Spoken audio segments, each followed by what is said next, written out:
absolutely one of those memorable days for me to have you in standing next to you, and obviously listening to your presentation was absolutely devouring. Every moment of it, we loved it. So in this journey, I'm sure there will be plagued with hundreds and thousands of challenges. So how did you dealt with all these challenges? In which Yes, the challenges that you face and you keep facing. it's all about expectations, I think. You know? In life, if we expect challenges and problems to come, they'll appear much smaller. If we only expect success and no failures, then the failure that comes will feel so much bigger. So I would say start with that expectation that half your missions will have serious challenges, and that's part of the game. I mean, it's no fun playing volleyball without a net.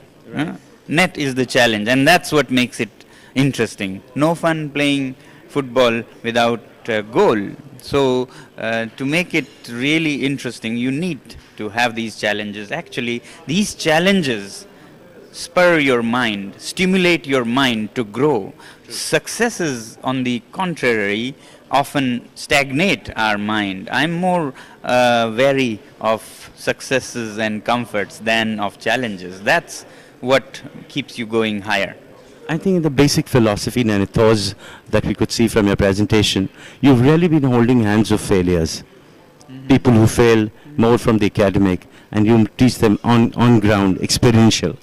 So how would you like, and what kind of messaging that you would like to give to this manufacturing industry? First of all, failing in a system that is poor in the first place is no big deal. I mean, there's nothing failing about a person in failing in a system that doesn't mean much to real life. But in general also, failures ground us. Failures make us mature. Failures make us, back to the roots and humble and ready for new things.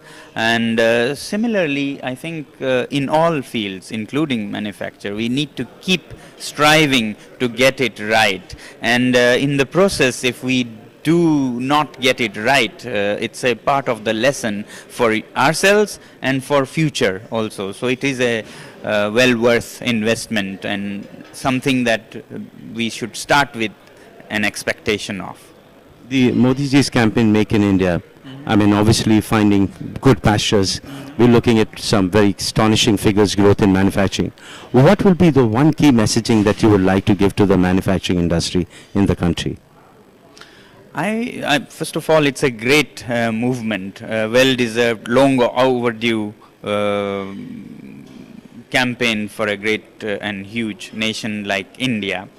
I would only say that a nation of the size and stature of India should not only be copying things from here and there. There needs to be original research and development in our own country and lead the world rather than follow their footsteps. That's what I would say. Our institutions, our universities need to be doing cutting edge, primary research together with industry. There needs to be linking of industry and institutions. This I feel is not happening, and the industry is losing and academic is losing.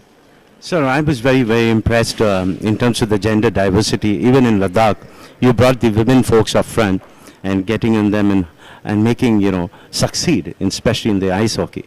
Manufacturing industry is also plagued with gender diversity.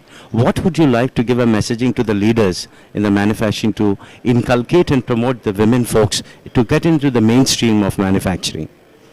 I think there are so many things where women are far better. The kind of care, concern, compassion they can bring, it's hard with men often. Yeah. So it's a great teamwork. There are things that each can do better. So we would be losing on many fronts if we remained in a past era of only men handling. And I think the planet itself is suffering from only men leading it. I think there needs to be more women that bring that motherly, homely care to this planet. Same with manufacturing. Absolute pleasure, sir. Can't thank you enough. Thank you.